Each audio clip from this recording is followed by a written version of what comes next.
It seems to me like everybody loves the movie Cool Runnings. In fact, this film, along with The Mighty Ducks and other Disney flick, is one of my son Perry's favorite movies. Lacking anything better to watch, we fired it up the other day, and I have to say, I enjoyed watching the movie immensely. The film follows the time-honored underdog sports formula to a T, and it definitely delivers. Plus, it has John Candy. That alone is enough to warrant revisiting this film from time to time. That said, this movie, which purports to be inspired by true events, well, it's pretty much complete fiction. It's one bold-faced lie after another. Yep, it makes me a little sad to realize that there isn't a lot in this movie that actually happened. Let's start out with the biggest fib of the bunch. Irv Blitzer isn't real. Not only is that a lie, but his entire backstory is a complete fabrication. Nope, there never has been a U.S. bobsled team that was disqualified for cheating. Still, it makes for a better story and allowed John Candy, one of my favorite comedians, to deliver a performance that was a notch or two above some of his other movies. Sadly, Cool Runnings, while not Candy's last movie, was the last movie to be released in theaters while he was still alive. I've talked at length about John Candy in another video. The man was not only very funny, but also a kind and decent human being. I'll post a link to that video at the end of this one if you'd like to learn more about this wonderful feller. Peter Outerbridge, who played German bobsledder Josef Gruel, also a fictional character, folks, said this about his time with John Candy on the set of Cool Runnings. He was one of the kindest men I've ever met in the industry, which goes a long way because there's a lot of real jerks in this business. For all of his fame and everything that he was unbelievably generous, and he never got angry. Outerbridge went on to say that Candy had someone with him who would routinely have to step in and pull him away from the fans because he would refuse to stop signing autographs. He would refuse to stop shaking hands because he really felt that the fans and his audience were the ones who made him. I've got to say that the humility that was demonstrated by this man, well, it's truly inspirational.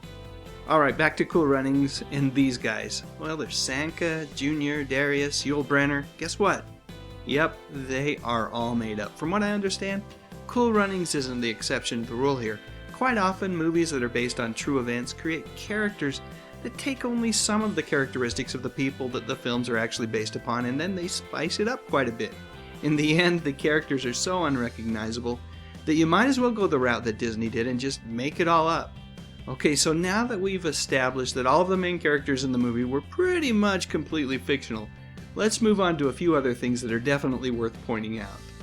The International Alliance of Winter Sports, also made up. Still, this fictional organization and their resistance to the Jamaicans helped propel the underdog story forward and allowed each of us to identify with the little guys who were going against this Goliath of a sports organization.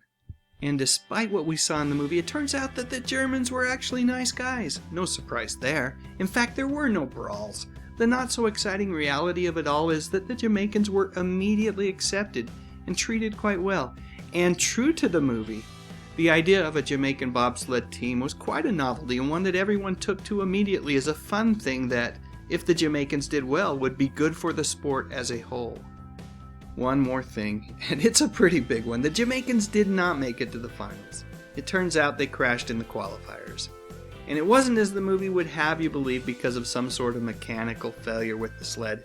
And because there wasn't any problem with the sled, that dramatic moment in the movie where the team carries the sled to the finish line, well, it didn't happen either, which negates the best slow clap scene in a movie ever.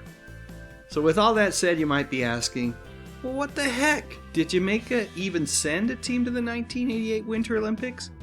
The answer to that is yes. And that is pretty much the only thing that this movie is factually correct about. So there you go. It turns out that our friends over at Disney were more concerned with telling a fun story instead of getting all the facts correct. What do you think? Is that a big deal? I would say that at least for my son Perry, it's not. Cool Runnings is still one of his favorite movies. Is it one of yours as well? Let me know in the comments section. And while you're at it, if you enjoyed this video, don't forget to click on the thumbs up icon, and what the heck? Why not consider subscribing to my channel? I talk about music, movies, and television, mostly from the 50s, 60s, 70s, and 80s. You know, the good stuff. But most importantly, and as always, thank you so much for watching.